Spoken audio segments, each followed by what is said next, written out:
അതായത് ചുമ്മാതിരിക്കുക, ചുമ്മാ പോവുക, ചുമ്മാതിരിക്കുക, ചുമ്മാ പോവുക, അതൊക്കെ തന്നെയാണ്. കണ്ട optics and handling is pretty good too. Hello friends, this is me word. അപ്പോൾ എല്ലാവർക്കും എൻ്റെ ഒരു പുതിയ വീഡിയോയിലേക്ക് സ്വാഗതം. ഇന്ന് നമ്മുടെ കയ്യിലുള്ളത് നമ്മുടെ ഏതറിൻ്റെ 450X Gen 3 ആണ്, ദ ലേറ്റസ്റ്റ് മോഡൽ. അപ്പോൾ കുറച്ച് ലേറ്റായി. ഒരുപാട് പേര് ഈ വണ്ടിയുടെ റിവ്യൂ ഓൾറെഡി കണ്ടിട്ടുണ്ടാവും. പ്രോബബ്ലി ഈ വണ്ടി എടുക്കാൻ ഉദ്ദേശിക്കുന്ന ആൾക്കാരുടെ ഒരു പ്രാഥമിക ലക്ഷ്യം എന്നൊക്കെ പറഞ്ഞു കഴിഞ്ഞാൽ സിറ്റി കമ്മ്യൂട്ടിംഗ് ആയിരിക്കും. അപ്പോൾ ശരിക്കും പറഞ്ഞാൽ സിമ്പിളായിട്ട് പറയുകയാണെങ്കിൽ it's A good motor cycle. ഇതുവരെ ഒരു ചീത്ത പേര് കേൾപ്പിക്കാത്ത ഒരു രീതിയാണ്. ഇവിടെ അടുത്ത് ചെറിയൊരു പ്രശ്നം ഉണ്ടായിട്ടുണ്ടായി. പക്ഷേ അത് തീർക്കാൻ വേണ്ടിയിട്ട് അവരുടെ എഞ്ചിനീയർ തന്നെ വലിയ ബാറ്ററിയുടെ പാക്കിൻ്റെ മേലെ എക്സ്റ്റെൻസീവായിട്ട് ഹീറ്റ് പ്രൊഡ്യൂസ് ചെയ്യുന്ന ഒരു റൂമിൻ്റെ മേലൊക്കെ വെച്ചിട്ട് വലിയൊരു സർക്കസ് ഒക്കെ കാണിച്ചായിരുന്നു. ഇങ്ങനെ നോക്കുമ്പോൾ കുറച്ച് ലെങ്ത്തുള്ളൊരു വണ്ടിയാണെങ്കിൽ പോലും വളരെ വീൽ ബേസ് പറഞ്ഞിട്ടുള്ളൊരു ക്യൂട്ട് ലിറ്റിൽ മോട്ടോർ സൈക്കിളാണ്. Not a motorcycle, of course motor എന്ന് വേണേൽ വിളിക്കാം. എനിവേസ്, നമുക്ക് ബാക്ക് ടു ദ തിങ്. അതായത് ഈ ഒരു കളർ സ്കീം ഉണ്ടല്ലോ, വളരെ പ്രീമിയം ഫിനിഷാണ്. അതായത് പറയാതിരിക്കാൻ വയ്യ. ആ ഒരു ഗ്രേ, നറാഡോ ഗ്രേ ഒക്കെ പോലെയുള്ളൊരു ബ്യൂട്ടിഫുൾ ആയിട്ടുള്ള കളറാണ്. ഇത് 450 SO X ആണെന്ന് അറിയാൻ വേണ്ടിയിട്ട് ഇത് മാത്രമേ നമുക്കൊരു ഓപ്ഷനുള്ളൂ. ബാക്കി ലുക്സ് ഓൾ ദ സെയിം. പിന്നെ അതേപോലെ തന്നെ ഇത് കണ്ടില്ലേ, ഒരുമാതിരി ഷാസിയൊക്കെ പുറത്ത് വന്ന പോലത്തെ ഒരു ഫീൽ. ഷാസിയാണോ എനിക്കറിയില്ല, ബട്ട് ദിസ് ലുക്സ് ഗുഡ്. ഈ ഒരു സംഭവം എനിക്ക് ഭയങ്കര ഇഷ്ടപ്പെട്ടു. ഞാൻ ഈ വണ്ടി ആദ്യം കണ്ടപ്പോൾ തന്നെ ആദ്യം നോക്കിയതും അതാണ്. പിന്നെ അതേപോലെ തന്നെ പുതിയതിൽ ബെറ്റർ ടയർ പുറകിൽ വന്നിട്ടുണ്ട്. ആൻഡ് പുതിയ ടയേഴ്സ് കുറച്ചുകൂടി ഒന്നൊരു സോഫ്റ്റ് കമ്പൗണ്ട് ആയിട്ടുണ്ട്, വിച്ച് മീൻസ് ബെറ്റർ ഗ്രിപ്പ്. അതൊക്കെ നമുക്ക് ഓടിച്ചുകൊണ്ട് പറയാം. പിന്നെ സ്റ്റൈലിംഗ് ഒന്നും ഞാൻ എടുത്ത് പറയണില്ല. ഇതാണ് നമ്മുടെ LED ഹെഡ്ലൈറ്റ്സ് വരുന്നത്. ഇവിടെ DRLും കാര്യങ്ങളൊക്കെ ഉണ്ട്. മിററൊക്കെ നൈസാണ് ആൻഡ് സ്ട്രോങ്. ഇവിടെ ഏതറിന് എഴുതിയിട്ട് കാണാം. പിന്നെ അതേപോലെ തന്നെ പുറകിൽ ഇവിടെ ഏതറിന് എഴുതിയിട്ട് കാണാം. ആൻഡ് പുറകിലത്തെ വ്യൂവും അടിപൊളിയാണ്. വിത്ത് ഓഫ് കോഴ്സ് EV വണ്ടികൾക്ക് വരുന്ന ഗ്രീൻ നമ്പർ പ്ലേറ്റ്. പിന്നെ അതേപോലെ തന്നെ ബെൽറ്റ് ഡ്രൈവ് ആണ്. നമുക്ക് റെഡ് ആയിട്ടുള്ള ഒരു അലോയ്സും കാര്യങ്ങളൊക്കെ കാണാം. പിന്നെ അതേപോലെ തന്നെ ഇത് ശ്രദ്ധിച്ചിട്ടുണ്ടോ നിങ്ങൾ? ഇതിപ്പോൾ ഇട്ട് കഴിഞ്ഞാൽ കണ്ട, man, it's a premium thing to have. Anyways, അതാണ് കാര്യം. ഇനി നമുക്ക് വണ്ടിയിൽ ഇരുന്നുകൊണ്ട് സംസാരിക്കാം. സോ കയറി ഇരുന്ന് കഴിഞ്ഞിട്ടുണ്ടെങ്കിൽ ഫെയർലി ഭയങ്കര ഷോർട്ടായിട്ടുള്ളൊരു മോട്ടോർ സൈക്കിളാണ്. 780 mm മാത്രമേ നമ്മുടെ സീറ്റായിട്ട് വരുന്നുള്ളൂ. 170 ഗ്രൗണ്ട് ക്ലിയറൻസ് ഉണ്ട്. കാണുമ്പോൾ ഇത്രയും ടോളറാണെന്ന് തോന്നുമെങ്കിലും അത്രയും ടോളറൊന്നുമില്ല. എനിക്ക് കുറച്ചുകൂടി കയറി ഇരുന്ന് കഴിഞ്ഞാൽ ഫ്ലാറ്റ് ഫുട്ടാണ്. നമ്മൾ സ്ക്രീൻ ഓൺ ആക്കി കഴിഞ്ഞ് കഴിഞ്ഞാൽ നമുക്ക് കാണിക്കും ബ്രേക്ക് പ്ലസ് സ്റ്റാർട്ട്. ഇതാണ് സ്റ്റാർട്ട് എന്ന് പറയുന്നത്. ബ്രേക്ക് സ്റ്റാർട്ട് വാങ്ങിച്ചിട്ടുണ്ടെങ്കിൽ മാത്രമേ ഓൺ ആവുള്ളൂ. ഇവിടെ കുറേ ഡീറ്റെയിൽസ് ഉണ്ട്. ആക്ച്വലി ഒരുപാട് ഡീറ്റെയിൽസ് ഉണ്ട്. ഇവിടെ നമ്മൾ ഏതാ മോഡ് കാണിക്കാം. അത് നമുക്കിത് സ്വിച്ച് ചെയ്യാനാണ് ഈ ബട്ടൺ വരുന്നത്. കണ്ടല്ലേ, സ്പോട്ട്, വാപ്പ്. പിന്നെ അതുപോലെ തന്നെ നമുക്ക് മാപ്പ് കാണാം. ഇത് വെച്ചിട്ടുണ്ടെങ്കിൽ ഓൾമോസ്റ്റ് ഒരു സ്മാർട്ട് ഫോൺ യൂസ് ചെയ്ത ആൾക്ക് ഇത് വലിയ കുഴപ്പമൊന്നും ഉണ്ടാവില്ല. അയ്യോ, എവിടെയൊക്കെയോ പിന്നെ ഡ്രോപ്പ് ചെയ്തിട്ടുണ്ട്. എനിവേസ്, അത് ക്യാൻസൽ ചെയ്യാം. ഒരുപാട് ഗ്ലിച്ചി അല്ല, പക്ഷേ റെസ്പോൺസ് ടൈം ഇച്ചിരി ഒരു വ്യത്യാസമുണ്ട്. പിന്നെ odometer, trip metre, average speed, current ride, അങ്ങനത്തെ ഡീറ്റെയിൽസ് കാണും. ഇതൊക്കെ വലിച്ചു കഴിഞ്ഞാൽ ഒരു ഗ്രിഡായിട്ട് കാണും. പിന്നെ അതേപോലെ തന്നെ ഇവിടെ എടുത്തു കഴിഞ്ഞാൽ നമുക്ക് നമ്മുടെ ക്വിക്ക് കൺട്രോൾസ് ഉണ്ട്. ഇതിൽ ഓട്ടോ ഹോൾഡ് ഇട്ട് കഴിഞ്ഞിട്ടുണ്ടെങ്കിൽ പാർക്ക് അസിസ്റ്റ് ഉണ്ട്. അതായത് ബേസിക്കലി പറയുകയാണെങ്കിൽ നമ്മളൊരു സ്റ്റീപ്പിലാണ് നിൽക്കുകയാണെങ്കിൽ അത് സെൻസ് ചെയ്ത് വണ്ടി ഹോൾഡ് ചെയ്യും, തന്നാലെ പുറകോട്ട് വരില്ല. പിന്നെ സെറ്റിങ്സ് എടുത്തു കഴിഞ്ഞാൽ ഒബ്വിയസ്ലി നമ്മുടെ പ്രൊഫൈൽ ഉണ്ടാകും. നമുക്ക് ഡോക്യുമെൻറ്റ്സിൽ ചെയ്യാം. സെറ്റിങ്സിൽ ഡാർക്ക് ആണോ ലൈറ്റ് ആണോ എന്ന് വേണ്ടിയുണ്ട്. പിന്നെ വെഹിക്കിൾ സെറ്റിങ്സ് ഉണ്ട്, ഗൈഡ് മീ, ഹോം ലാമ്പ്. അതെന്ന് വെച്ചിട്ടുണ്ടെങ്കിൽ നമ്മളിവിടെ വണ്ടി നിർത്തി കഴിഞ്ഞാൽ നമ്മൾ നടക്കണ വരെ ഇത് ഓണായി നിൽക്കും. പിന്നെ അതേപോലെ തന്നെ ഇൻകോഗ്നിറ്റോ ഉണ്ട്. ഇനോ, അതായത് ഉടായ്പൊക്കെ കാണിക്കുന്നവർക്ക് ഇടാം. കാരണം എന്ന് വെച്ചിട്ടുണ്ടെങ്കിൽ ഇപ്പോൾ വൈഫിൻ്റെ വണ്ടിയാണ് നിങ്ങൾ എടുത്തിട്ട് വല്ല ബാറിലോ അങ്ങനെ വേറെ എന്തെങ്കിലും സെറ്റപ്പിനൊക്കെ പോകുന്നുണ്ടെങ്കിൽ നിങ്ങൾക്ക് എന്താണ് ഇൻകോഗ്നിറ്റോയിൽ ഇട്ടാൽ മതി. കാരണം എവിടെയാണ് പോയതെന്നൊന്നും മനസ്സിലാവില്ല. അതാണ് അതിൻ്റെ കാര്യം. ഉടായ്പൊന്നും കാണിക്കാതിരിക്കുക. എനിവേസ്, പിന്നെ അതുപോലെ തന്നെ ബ്രൈറ്റ്നസ് ഉണ്ട്, കൂട്ടവും കുറക്കൊക്കെ ചെയ്യാം. ഓട്ടോയിലിട്ട് കഴിഞ്ഞാൽ അത്യാവശ്യം തെളിഞ്ഞോളും. എനിവേസ്, പിന്നെ അതുപോലെ തന്നെ നമ്മുടെ മോഡ് മാറ്റുന്നത്, മാപ്പ്, ഒരുപാട് ഓപ്ഷൻസ് ഉണ്ട്. നമ്മൾ ഇപ്പോൾ ഒരു കമ്പ്യൂട്ടർ ചെയ്യുന്ന ഒരാൾക്ക് ഇതിൻ്റെ ഒന്നും ആവശ്യമില്ല. സത്യം പറഞ്ഞാൽ സിമ്പിളാക്കി കഴിഞ്ഞാൽ അത്രയും നല്ലതായിരുന്നു. നമുക്കൊന്ന് വണ്ടി ഓടിച്ചിട്ട് ബാക്കി സംസാരിക്കാം. അതിന് മുന്നേ എന്താ പറയണ്ടേ, സ്വിച്ച് ഗിയേഴ്സ്, ബ്രൈറ്റ്, ഡിമ്മ്. ശരിക്കും ഇത് എടുത്തിട്ട് 6 to 7 months ആയിട്ടുള്ളൂ എന്നാണ് പറഞ്ഞത്. പക്ഷേ നമുക്ക് കാണാം ഇവിടെ ചെറിയൊരു ഡിമ്മും കാര്യങ്ങളൊക്കെ, അതായത് ഈ പെയിൻസ് ഒക്കെ പോയി തുടങ്ങി. പിന്നെ അതുപോലെ തന്നെ ഇൻഡിക്കേറ്റർ, പിന്നെ അതേപോലെ തന്നെ ഹോൺ സ്വിച്ച്, പിന്നെ അതേപോലെ തന്നെ മോഡ് മാറ്റുന്ന ബട്ടൺ, പിന്നെ അതേപോലെ തന്നെ ഇഗ്നിഷൻ അല്ലെങ്കിൽ start button, battery kill switch ബട്ടണും കാണാം. കണ്ടില്ലേ? ഇനി ബ്രേക്കും സ്റ്റാർട്ടും പ്ലസും എടുക്കണം. എന്നിട്ട് നമ്മൾ സ്റ്റാർട്ട് ചെയ്ത് കഴിഞ്ഞാൽ കണ്ട വണ്ടി ഓണായി. ഇത് വലിച്ചു കഴിഞ്ഞാൽ റിവേഴ്സിലേക്ക് ആവും കേട്ടോ. എനിവേസ്, നമുക്ക് വണ്ടി ഓടിച്ചുകൊണ്ട് ബാക്കി സംസാരിക്കാം. വാർപ്പ് മോഡ് ഇട്ട ശരിക്കും ഭയങ്കര ഒരു എന്താ പറയണ്ട ഒരു പുള്ളുണ്ട്. അപ്പോൾ നിങ്ങൾ അച്ഛന്മാർക്കൊക്കെ ആയിട്ട് വാങ്ങിച്ചു കൊടുക്കുന്ന അമ്മമാർക്കൊക്കെ വാങ്ങിച്ചു കൊടുക്കുന്നുണ്ടെങ്കിൽ അമ്മയോടും അല്ലെങ്കിൽ അച്ഛനോടായാലും പറയണം. അതായത് എന്താ പറയണ്ടേ, ഇതിലിട്ട് കഴിഞ്ഞിട്ട് സ്പീഡാകും. അപ്പോൾ എപ്പോഴും ശ്രദ്ധിക്കണം. കാരണം എപ്പോഴും ഈക്കോ മോഡിലിട്ടിട്ട് എപ്പോഴെങ്കിലും നിങ്ങൾ വണ്ടി എടുത്ത് വാർപ്പിലിട്ടിട്ട് അവർക്ക് കിട്ടുവാണെങ്കിൽ ചിലപ്പോൾ അവർ ഈക്കോയിൽ കൈ കൊടുക്കുന്ന പോലെ കൊടുത്തു കഴിഞ്ഞാൽ ചിലപ്പം സീനാവും. നമുക്ക് തൽക്കാലം ഈക്കോയിൽ ഇട്ടിട്ട് ഒന്ന് എടുത്ത് നോക്കാം. ഈക്കോ അത്രയും സ്ട്രോങ് അല്ല. ഈവൻ ദോ ഞാൻ ഫുൾ റിസ്റ്റ് ട്വിസ്റ്റ് ചെയ്തിട്ടുണ്ടെങ്കിലും പതിയൊക്കെ കയറുള്ളൂ. ഈക്കോ ഈസ് ലൈക്ക് സ്ലോ ആണ്. നമ്മുടെ ഓലയിലെ പോലെ ഈക്കോ മോഡലിട്ട് കഴിഞ്ഞാൽ 28 കിലോമീറ്റർ 35 അങ്ങോട്ട് മാക്സിമം പോകുള്ളൂ.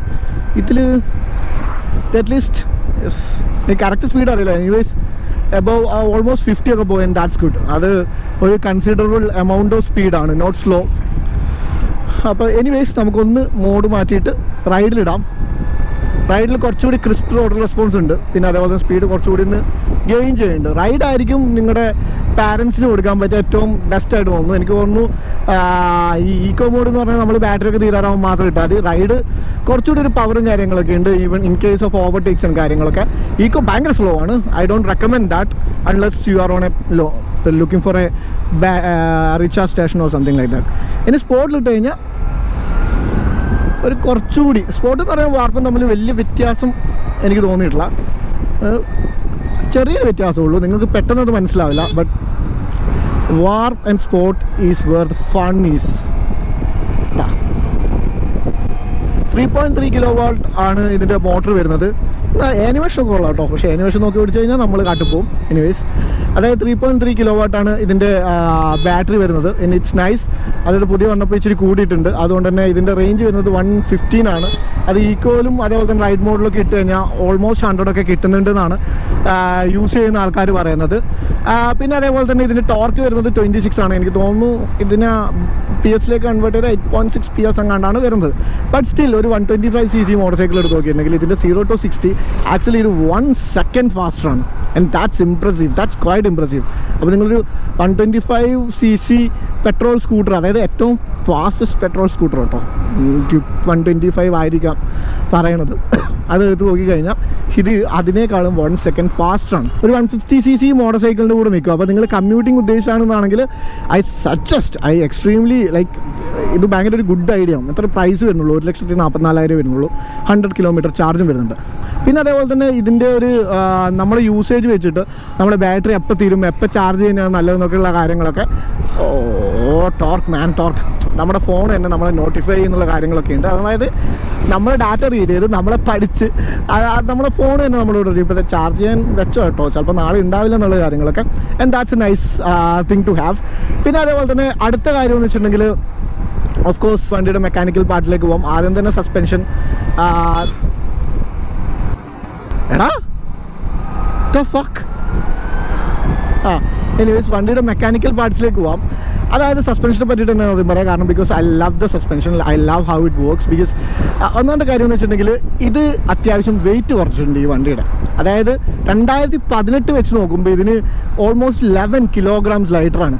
അതുകൊണ്ട് തന്നെ ഇതിൻ്റെ ഫ്രണ്ട് എൻഡിൽ നിന്നാണ് വെയിറ്റിംഗ് മാക്സിമം ഇത് കുറച്ചിട്ടുള്ളത്.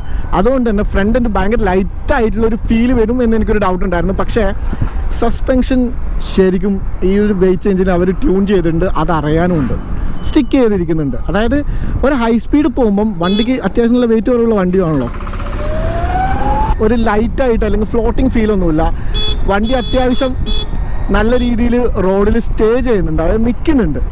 ഒരു ഫേം സ്റ്റാൻഡ് എടുക്കുന്ന പോലെ തോന്നുന്നുണ്ട്. നമുക്കൊരു വേറെ ഡൗട്ടൊന്നുമില്ല. Suspension is good. ഇപ്പോൾ ഫ്രണ്ട് ആണെങ്കിലും ബാക്ക് ആണെങ്കിലും അത്യാവശ്യം നല്ല കംഫോർട്ടും തരുന്നുണ്ട്. അതേപോലെ തന്നെ ആ ഒരു സ്റ്റിഫാവേണ്ട സമയം കുറച്ചൊന്ന് പുഷ് ചെയ്ത് വണ്ടി ഓടിക്കാം. ഇതിലൂട്ടൊക്കെ പോകുമ്പോൾ എന്ന് വെച്ചിട്ടുണ്ടെങ്കിൽ ഒരുപാടൊന്നും ഞാൻ അറിയണില്ല. അത്യാവശ്യം നല്ല വെൽ ട്യൂൺഡ് സസ്പെൻഷൻ തന്നെ പറയാം. അതായത് ഇതിൻ്റെ എൻജിനീയേഴ്സൊക്കെ പണി അറിയാവുന്ന ആൾക്കാരാണ്. ചുമ്മാ ഒരു ചൈനീസ് ബ്രാൻഡല്ല, ഒരുപാട് EV ബ്രാൻഡ് ഉണ്ട്, അതൊക്കെ പോലും ഒന്നല്ല. So suspension is really good. അതായത് നിങ്ങൾ കോർണേഴ്സിലേക്കൊക്കെ ജസ്റ്റ് ഒന്ന് ഡിപ്പ് ചെയ്യുമ്പോൾ പോലും വണ്ടി ഒന്നും ലൈക്ക് വണ്ടി ഫേം ആണ്. വണ്ടി you can push it. But ഈ ഒരു വണ്ടി എന്നൊക്കെ പറഞ്ഞാൽ it's not for corners. But still if you want to push it you can. But അതിന് അതിൻ്റേതായ ലിമിറ്റ് ഉണ്ട്. പക്ഷേ അത്യാവശ്യം നിങ്ങൾ ചെറിയ രീതിയിൽ ഡിപ്പും കാര്യങ്ങളൊക്കെ ചെയ്യുവാണെങ്കിൽ this will stay with you. പിന്നെ അതേപോലെ തന്നെ അടുത്ത കാര്യം എന്ന് വെച്ചിട്ടുണ്ടെങ്കിൽ ബ്രേക്സ് ആണ്. ബ്രേക്സ് പ്രോഗ്രസീവ് ആയിട്ടുള്ള ബ്രേക്കാണ്. നിങ്ങൾ അതായത് ബൈറ്റിംഗ് പവർ ഉണ്ടോയെന്ന് വെച്ചാൽ കുറച്ചുകൂടി പ്രോഗ്രസീവായിട്ട് ഒരു ലീനിയർ ആയിട്ടുള്ള ഒരു ബ്രേക്കിംഗ് പവറാണ്. അത് നിങ്ങൾ ത്രോട്ടിൽ കൊടുക്കുന്ന പോലെ തന്നെ ഒരു ഇത് ബ്രേക്കില്ല. പക്ഷേ നിങ്ങൾ ശരിക്കും കയറിയൊക്കെ പിടിച്ചു കഴിഞ്ഞാൽ ഫ്രണ്ടായാലും ബാക്കായാലും നല്ല രീതിയിൽ നിൽക്കും. പുറകിൽ വണ്ടികളൊന്നുമില്ല, ഇപ്പോൾ ഞാൻ കാണിച്ചു തരാം. ABS ഒന്നുമില്ല കേട്ടോ. ഫ്രണ്ട് കുറച്ചുകൂടി പ്രോഗ്രസീവാണ്. Back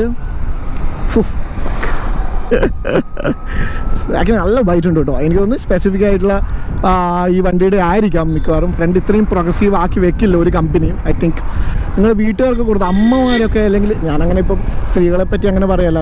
U have to be very careful now A days.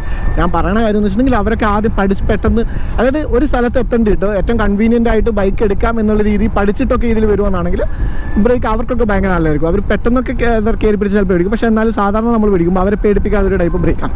Anyways I'm happy with the brakes. ഈ ഒരു വണ്ടിക്ക് ഇതൊക്കെ തന്നെ ധാരാളമാണ്. നല്ല ബൈറ്റും കാര്യങ്ങളൊക്കെ ഉണ്ട്. ഫ്രണ്ടാണ് എനിക്കൊരു doubt. I have to ride another Ather. ഞാൻ എസ് ഓടിച്ചപ്പോൾ എനിക്ക് ഇങ്ങനെയുള്ള ഫീൽ ചെയ്ത് ഐ തിങ്ക് ഈ ഒരു പെർട്ടിക്കുലർ മോട്ടോർ സൈക്കിളിൻ്റെ പ്രശ്നമാണെന്ന്. പിന്നെ അതേപോലെ തന്നെ അടുത്ത കാര്യം എന്ന് വെച്ചിട്ടുണ്ടെങ്കിൽ ടയേഴ്സാണ്. ലാസ്റ്റ് ഇയർ ഏത്തറിനേക്കാളും ബെറ്റർ ടയേഴ്സ് വന്നിട്ടുണ്ട്. And it's good. എനിക്കും തോന്നി കുറച്ചുകൂടി MRFിൻ്റെ ടയേഴ്സ് തന്നെയാണ്, പക്ഷേ കുറച്ചുകൂടി സോഫ്റ്ററാണ്. ഇപ്പോൾ കണ്ടില്ലേ, ചെറിയ ടിപ്പൊന്നും ചെയ്യുമ്പോൾ അങ്ങനെ കോൺഫിഡൻസ് നഷ്ടപ്പെടുന്ന പോലത്തെ ഒരു പ്രശ്നമൊന്നുമില്ല. It's nice. ടയേഴ്സിൻ്റെ കാര്യം പറയാനുള്ള. പിന്നെ നമുക്ക് ടയറിൻ്റെ കാര്യത്തിൽ ഒരുപാട് ഓപ്ഷൻസ് ഒന്നും ഇല്ല. എനിക്ക് തോന്നുന്നു TVSൻ്റെ യൂറോ ഗ്രിപ്പ് ഉണ്ടെന്ന് തോന്നുന്നു. പക്ഷേ ഇത് 10 inches ആണോ 12 inch, ഐ ഡോണ്ട്. 12 inches ആണെങ്കിൽ TVSൻ്റെ തന്നെ യൂറോ ഗ്രിപ്പ് അവൈലബിൾ ആണ്. നിങ്ങൾക്ക് കുറച്ചുകൂടി ബെറ്റർ ആയിട്ടുള്ള ഇത്. അത് കുറച്ചുകൂടി ഒന്ന് സോഫ്റ്റ് ടയേഴ്സും പിന്നെ കുറച്ചുകൂടി ഒരു ലൈഫും ഉണ്ട്. അത് എനിക്ക് തോന്നുന്നു 100 ആയിരിക്കില്ല, 110 സെക്ഷൻ ആയിരിക്കും. അതാണ് അതിൻ്റെ ഒരു കാര്യം. അപ്പോൾ അതൊക്കെ തന്നെയാണ് മൊത്തത്തിലുള്ള ഏത്തറിൻ്റെ വിശേഷങ്ങൾ എന്ന് വേണമെങ്കിൽ പറയാം. അതായത് ഇലക്ട്രിക് വണ്ടി ആയതുകൊണ്ട് തന്നെ ഒരുപാട് പറയാനുമില്ല. ആൻഡ് ഇതിനെ എക്സ്റ്റെൻസീവായിട്ട് റിവ്യൂ ചെയ്യാനുള്ള കാര്യങ്ങൾ, ലോങ് റൈഡ് റിവ്യൂ എടുക്കാനാണെങ്കിലും പറയാൻ ഇതൊക്കെ തന്നെ ഉണ്ടാവുള്ളൂ. It's neat little motorcycle. ഈ വണ്ടി ഓടിക്കുമ്പോൾ തന്നെ വണ്ടിയുടെ ഫീഡ്ബാക്കും കാര്യങ്ങളൊക്കെ നമ്മൾ അറിയിക്കുന്നുണ്ട്. ഭയങ്കര കൺഫ്യൂസിംഗ് ആയിട്ടുള്ളൊരു സ്കൂട്ടറല്ല, ഭയങ്കര സ്ട്രേറ്റ് ഫോർവേഡാണ്. ഇതാണ് ഞാൻ എന്ന് നിങ്ങൾ ഓടിക്കുമ്പോൾ തന്നെ മനസ്സിലാവും. നിങ്ങൾ എവിടെ പോയിട്ട് ടെസ്റ്റ് റൈഡ് നോക്കിക്കഴിഞ്ഞാൽ നിങ്ങൾക്ക് ഈ വണ്ടിയുടെ ക്യാരക്ടർ എങ്ങനെയാണ് മനസ്സിലാവും. ആകെയുള്ളൊരു കാര്യം എന്ന് വെച്ചിട്ടുണ്ടെങ്കിൽ നിങ്ങൾ അച്ഛനും അമ്മയ്ക്ക് എടുത്തു കൊടുക്കാൻ ഉദ്ദേശിക്കുന്ന ഒരു വണ്ടിയാണെന്നാണെങ്കിൽ you have to be very careful with this option. Because ഇതിൻ്റെ വാർം മോഡ് ഇട്ട് കഴിഞ്ഞാൽ നല്ല പവറാണ്. അത് ജസ്റ്റ് ഒന്ന് അവരെ കാണിച്ചു കൊടുക്കുക, അത് പറഞ്ഞു കൊടുക്കുക, എപ്പോഴും അത് ചെക്ക് ചെയ്യാൻ പറയാം. കാരണം എന്ന് വെച്ചിട്ടുണ്ടെങ്കിൽ നമ്മളായിട്ട് നമ്മളെ ഒരു അപകടം വിളിച്ചു വരേണ്ട കാര്യമില്ല. ആ ഒരു കാര്യത്തിൽ മാത്രം നിങ്ങൾ എടുത്താൽ മതി. അല്ല, നിങ്ങൾക്ക് വേണ്ടിയിട്ടാണ്, നിങ്ങൾക്ക് പൊളിക്കാൻ ഇഷ്ടമാണ്, ഇത് വെച്ച് പൊളിക്കാൻ പറ്റുമോ, കോളേജിലൊക്കെ പോകാനാണ്, അപ്പോൾ പെട്രോൾ അടിക്കാൻ എന്ന് പറഞ്ഞാൽ കാശൊന്നും കൊണ്ടുപോയിക്കണ്ടല്ലോ. പിന്നെ ഓഫ് കോഴ്സ് EV ആയതുകൊണ്ട് ഒരുപാട് മെയിൻ്റനൻസും ഇല്ല. അപ്പോൾ എനിക്ക് പൊളിക്കാൻ വേണ്ടിയിട്ടാണ് ചേട്ടാ ഇത് കൊള്ളാമെന്ന് വെച്ചിട്ടുണ്ടെങ്കിൽ എനിക്കൊരു ഇനീഷ്യൽ ഒരു 150-200 cc മോട്ടോർ സൈക്കിളിലൊക്കെ കൂടെ നിൽക്കാൻ പറ്റും. അതാണ് ഈ വണ്ടി. നല്ല ടോർക്ക് ഉണ്ട്, ശരിക്കും അൺബിലീവബിൾ ടോർക്ക് ഉണ്ട്. അതായത് ഫൺ ടു റൈഡ് മോട്ടോർ സൈക്കിളാണ്. വേറെ പണിയൊന്നുമില്ല, ഈസിയാണ്. അതായത് ചുമ്മാ ഇരിക്കുക, ചുമ്മാ പോവുക, ചുമ്മാതിരിക്കുക, ചുമ്മാ പോവുക, അതൊക്കെ തന്നെയാണ്. കണ്ട overtakes and handling is pretty good to see. ഒന്ന് സ്ക്യൂസ് ആൻഡ് ലോഡ് എന്നുള്ള ടെക്നിക്ക് ഉപയോഗിച്ച് കഴിഞ്ഞാൽ ബ്രേക്ക് കുറച്ചുകൂടി പെട്ടെന്ന് നിൽക്കും. അതിങ്ങനെ നമ്മൾ ഇങ്ങനെ പിടിച്ചു കഴിഞ്ഞാൽ അതൊരു ടെക്നിക്കാണ്. ഞാൻ വേറൊരു വീഡിയോ പറഞ്ഞതാണ്. എനിവേയ്സ്, നിങ്ങൾക്ക് ആ കാര്യം നടക്കും. പിന്നെ അത്യാവശ്യം 100 റേഞ്ച് ഉള്ളതുകൊണ്ട് നിങ്ങൾ കോളേജിൽ പോകുന്ന ഒരു വ്യക്തിയാണെങ്കിൽ അതും സുഖമായിട്ട് നടക്കും. അതായത് നിങ്ങൾ പോയും വന്നും മിക്കവാറും കോളേജിലൊക്കെ ഒരു മാക്സിമം ഒരു 30 kilometers 60 kilometers. അപ്പോൾ വീണ്ടും ഒരു 40 kilometers ഉണ്ട്. ഇപ്പോൾ നിങ്ങളൊരു പെട്ടെന്ന് ചാർജ് ചെയ്യാൻ മറന്നു പോയാലും കോളേജിലെത്താൻ പറ്റും. എന്നിട്ട് നിങ്ങൾക്ക് വേണമെന്നുണ്ടെങ്കിൽ കോളേജിൻ്റെ അടുത്ത് എവിടെയെങ്കിലും ഇലക്ട്രിക്കായിട്ട് ചാർജ് ചെയ്യാനോ, അല്ലെങ്കിൽ കോളേജിൻ്റെ ഇടയ്ക്ക് മിക്കവാറും ഇപ്പോൾ എല്ലാ കോളേജിലും ഞാൻ ഇവിടെയൊക്കെ കോളേജുകൾ കണ്ടായിരുന്നു ഇലക്ട്രിക് ബൈക്കിന് ചാർജിങ് സ്റ്റേഷൻ, അവിടെയും കുത്തിയിടാം. അല്ലെങ്കിൽ സാറുമാരെ കൈയും കാലും പിടിച്ചിട്ട് അങ്ങനെ ഒരു സെറ്റപ്പ് ആക്കി കഴിഞ്ഞിട്ടുണ്ടെങ്കിൽ വലിയ സീൻ ഉണ്ടാവില്ല. അപ്പോൾ ഞാൻ പറഞ്ഞു തരുന്ന കാര്യം എന്ന് വെച്ചിട്ടുണ്ടെങ്കിൽ if you R A student don't do things like that. Like നിങ്ങൾ സ്റ്റുഡൻ്റ് ആണെങ്കിൽ ഇതേപോലെ R15 ഒക്കെ എടുത്ത് ഒരാവശ്യമില്ലാതെ എക്സോസ്റ്റൊക്കെ വെച്ചിട്ട് നിങ്ങൾ ഇങ്ങനത്തെ ഹെൽമെറ്റൊന്നും ഇടാണ്ട് ഇങ്ങനെ പോകരുത്. എക്സോസ്റ്റ് നിങ്ങൾ വെച്ചോ, ഞാനൊന്നും പറയില്ല. പക്ഷേ ഹെൽമെറ്റ് ഇടാതെ ഈ ഒരു സ്പീഡിൽ ഇത്രയും വലിയ ട്രാഫിക്കുള്ള സ്ഥലത്ത് പോകരുത്. Okay, be careful on roads. അപ്പോൾ അതാണ് കാര്യം. അത് നിങ്ങൾക്ക് പറ്റും. ഇനിയല്ല നിങ്ങളുടെ കമ്മ്യൂട്ടിംഗ് ആണ്, നിങ്ങൾ ജോബ് ഓഫീസിൽ പോകുന്ന ഒരു വ്യക്തിയൊക്കെ ആണെങ്കിലാണ് പോലും ഈ സെയിം തിങ്. എനിക്ക് തോന്നുന്നു ഇപ്പോൾ ബാംഗ്ലൂരൊക്കെ ആണെങ്കിൽ ഒരുപാട് സ്ഥലത്ത് ഏതറിൻ്റെ ചാർജിങ് സ്റ്റോപ്പും ഇതൊക്കെ ഉണ്ട്. പിന്നെ ഞാൻ നേരത്തെ പറഞ്ഞില്ലേ, നമ്മുടെ ഒരു ബിഹേവിയർ വെച്ചിട്ട് അവർ അനലൈസ് ചെയ്തിട്ട് നമ്മളോട് തന്നെ പറയാം എപ്പോൾ ചാർജ് ചെയ്യണം എന്നുള്ളൊരു കാര്യം. നമ്മൾ ഡെയിലി ഡ്രൈവ് ഒരു ഡാറ്റാസ് വെച്ചിട്ട് അത്ര വരെ ആയി ടെക്നോളജിയും കാര്യങ്ങളൊക്കെ. So if you are looking for a EV for your daily drives അല്ലെങ്കിൽ അങ്ങനെ ഒരു ആവശ്യത്തിനാണെങ്കിൽ of course you can opt for this. കാരണം എന്ന് വെച്ചിട്ടുണ്ടെങ്കിൽ ഗ്ലിച്ചസ് ഒക്കെ ഒരുപാട് കുറവാണ്, ഒരുപാട് കംപ്ലയിൻസും ഒരുപാടില്ല, ഭയങ്കര നീറ്റായിട്ടുള്ളൊരു വണ്ടിയാണ്. അതായത് റിലയബിൾ ആണെന്ന് പറയാം. അതായത് ഇതുവരെയായിട്ട് ഞാൻ ഇത്ര കത്തിപ്പോയിന്നോ സസ്പെൻഷൻ പൊട്ടിയെന്നോ ഒന്നും അങ്ങനത്തെ ചീത്തപ്പേരൊന്നും ഞാൻ കേട്ടിട്ടില്ല. സോ ഞാനതിൽ പറയാൻ മറന്നുപോയ വല്ല കാര്യമുണ്ടെങ്കിൽ ജസ്റ്റ് എനിക്കൊന്ന് മെസ്സേജ് അയച്ചാൽ മതി. ഞാൻ എന്തായാലും തിരിച്ച് റിപ്ലൈ ചെയ്യുന്നതായിരിക്കും ഇൻസ്റ്റാഗ്രാമിൽ. ഞാൻ അതിൻ്റെ ഇൻസ്റ്റാഗ്രാമിൽ ലിങ്കും കാര്യങ്ങളൊക്കെ താഴെ കൊടുത്തേക്കാം. പിന്നെ അതേപോലെ തന്നെ വേറെ എന്തെങ്കിലും ഡൗട്ടോ കാര്യങ്ങളോ ഉണ്ടെങ്കിൽ, അല്ലെങ്കിൽ വേറെ ഏതെങ്കിലും വണ്ടിയുടെ റിവ്യൂ ചെയ്യണമെന്നാണെങ്കിൽ വേറെ ഒരു ഏതൊരു പോകുന്നു ബൈ എനിക്ക് ജസ്റ്റ് ഒന്ന് എന്താ പറയണ്ടേ താഴെ ഒന്നും കോമെൻറ്റ് ഇട്ടാലും മതി. So this is me wait saying. വീണ്ടും കാണാൻ ഒന്നിക്കാം. Till then bye by.